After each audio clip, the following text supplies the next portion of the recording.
वक़्त की गर्द में कुछ शहर ऐसे भी होते हैं जो नक्शों में तो होते हैं मगर यादों में ज्यादा जिंदा रहते हैं। ऐसा ही एक शहर था, सहराबाद। यह शहर दुनिया की तेज रफ्तारी से बेखबर अपने पुराने रिवाजों, मिठास भरी बोलियों और जज्बातों की खुशबू से महकता रहता था।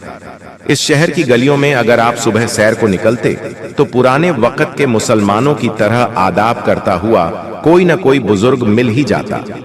दीवारों पर अब भी जाफरानी रंग के निशान थे जिनके नीचे लिखे होते, इंसानियत सबसे बड़ी इबादत है। मुख्य किरदार एक हाफिज सादिक साहब, एक बूढ़े मगर निहायत शरीफ इंसान जो मोहल्ले की मस्जिद में इमामत किया करते थे।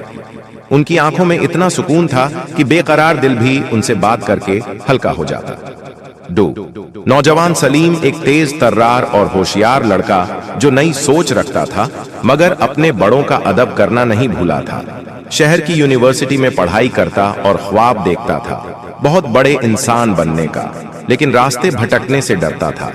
एक तेज तर्रार और होशियार लड़का जो नई सोच रखता था मगर अपने बड़ों का अदब करना नहीं भूला था।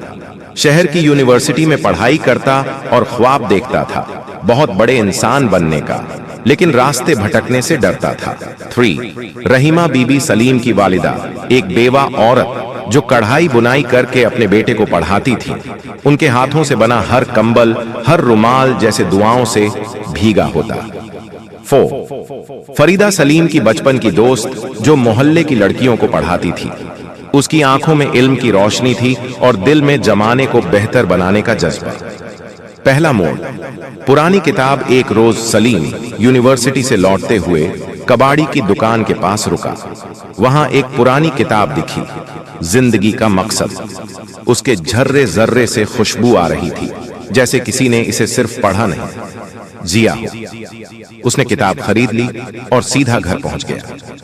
रात को उसने किताब पढ़नी शुरू की। पहले ही सफ़हे पर लिखा था, रात को उसने किताब पढ़नी शुरू की। पहले ही सफ़हे पर लिखा था, जिसने खुद को जान लिया उसने अपने रब को पहचान लिया। सलीम ठहर गया।